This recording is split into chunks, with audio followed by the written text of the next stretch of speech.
Hello my dear student, आज आप लोग का फिर से शिक्षा विकल्प चैनल पर स्वागत है। मैं रितेश मिश्रा आज आप लोग के सामने बायो सेवर्ट का नियम क्लास 12th में इम्पॉर्टेंट टॉपिक है। हर साल लगभग पूछा जाता है, इसलिए हमें लाना पड़ा क्योंकि 5 नंबर वाली बात है। तो हम इसको बहुत बेहतरीन ढंग से समझेंगे। बस आप लोग वीडियो में कंटिन्यू बने रहिए। चलते हैं, हम आपको समझाने का प्रयास करते हैं, लेकिन पहले आप वीडियो को एंड तक देखिए। उसके बाद आपको अच्छा लगेगा तो चैनल को सब्सक्राइब, वीडियो को लाइक करिएगा। फिलहाल हम शुरुआत करते हैं। देखिए बायो सेवर्ट का नियम, सबसे पहले देखिए यहाँ पर लिखिए, जब किसी चालक में धारा प्रवाहित की जाती है उसमें चुंबकीय क्षेत्र उत्पन्न होता है। एक ओस्टर्डो नामक वैज्ञानिक उन्होंने बताया था कि जब किसी चालक में, चालक मतलब कोई तार होगा, उसमें जब विद्युत धारा हम जब प्रवाहित कराएंगे तो उसमें से चुंबकीय क्षेत्र उत्पन्न होता है।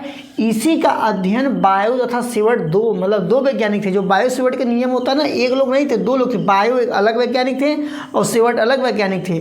उन्होंने क्या किया, इसके बारे में बताया, इसके बारे में अध्ययन किया बायो और सेवर्ट ने।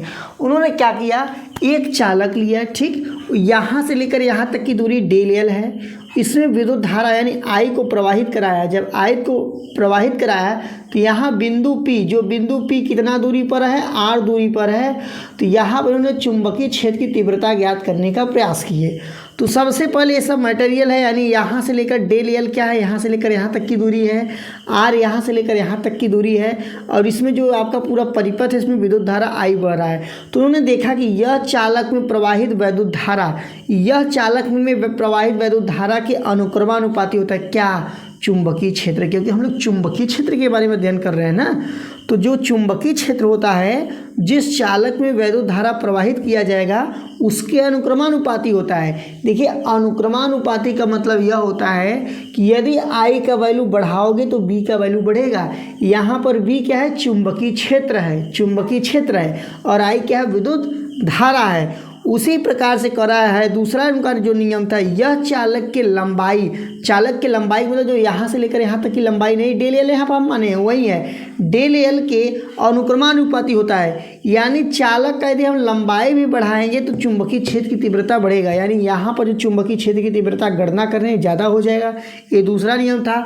तीसरा नियम वो क्या था, यह चालक के लंबाई तथा उस बिंदु जहाँ चुंबकीय क्षेत्र की ज्या के अनुक्रमानुपाती होता है। इसका कहने का मतलब ये है कि चालक की लंबाई, जैसे चालक की लंबाई है और यहाँ पर एक रेखा गया है ऐसे, और यहाँ पर हम लोग को चुंबकीय क्षेत्र की तीव्रता देखेंगे, मिला जुला के जो यहाँ का थीटा होता है ये चुंबकीय क्षेत्र की ज्या के समानुपाती होता है।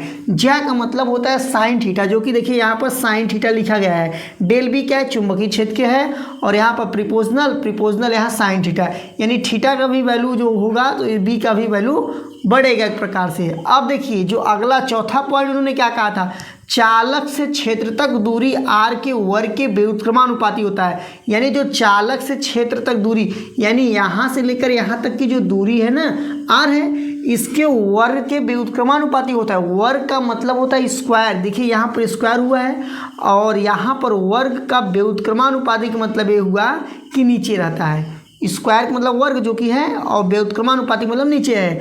इस प्रकार से जब हम इस तीनों फार्मूले को मिलाएंगे, जो 4 है, तो हमारा यहाँ बनेगा del B proportional, del I, del L sine theta बटा के आर स्क्वायर। जब हम लोग प्रिपोजनल का सिंबल हटाएंगे तो यहाँ आएगा म्यू नॉट 4 पाई, म्यू नॉट बटा के 4 पाई आएगा, यानी डेल बी बराबर म्यू नॉट बटा के 4 पाई, आई डेल एल साइन थीटा बटा के आर स्क्वायर होगा। अब यहाँ पर ए आपसे कोई पूछेगा क्या है, एक कांस्टेंट है, यानी एक नियतांक है। क्या है, एक नियतांक है। तो इसका जो वैल्यू होता है, इसका जो वैल्यू होगा आपका म्यू 4 पाई इंटू 10 के पावर -7 होता है। क्या होगा, 4 पाई इंटू 10 के पावर -7 होता है। ये आपका वैल्यू है म्यू नॉट का। म्यू नॉट क्या है, चुंबकीयशीलता है, चुंबकशीलता एक तरह से चुंबकशीलता है म्यू नॉट। यहाँ पर म्यू नॉट लगा दिए, ठीक। यहाँ पर 4 पाई इंटू 10 की पावर 7 लिखेंगे, और यहाँ से 4 पाई से 4 पाई कट जाएगा। यदि आपको कोई पूरा का वैल्यू पूछेगा तो आप केवल 10 की पावर -7 बताइएगा। जैसे आपसे कोई पूछ लिया, बताइए यहाँ पर म्यू नॉट बटा 4 पाई का वैल्यू क्या होगा, तो आप क्या बताएंगे, 10 की पावर -7, ठीक। इसको नहीं बताएंगे। जब केवल आपसे पूछेगा म्यू नॉट का वैल्यू बताइए, तब आप लोग बताएंगे 4 पाई इंटू 10 की पावर -7। अभी इसका यूनिट क्या होगा, अभी यूनिट हम लोग निकालेंगे। तो यहाँ पर आप लोग देखिए, इसका जो यूनिट होगा, जो म्यू नॉट का यूनिट होगा, न्यूटन प्रति एम्पियर स्क्वायर होगा। ये किसका वैल्यू है, यानी निर्वात जो आपका है ना, निर्वात के चुंबकशीलता का यूनिट जो होगा न्यूटन प्रति एम्पियर स्क्वायर होगा। आशा करता हूँ कि आप लोग को वीडियो बहुत अच्छा लगा होगा, और जब अच्छा लगा होगा तो चैनल को सब्सक्राइब करके वीडियो को लाइक अवश्य कर दीजिएगा। फिर आपसे मिलते हैं अगले वीडियो में, तब तक के लिए जय हिंद जय भारत।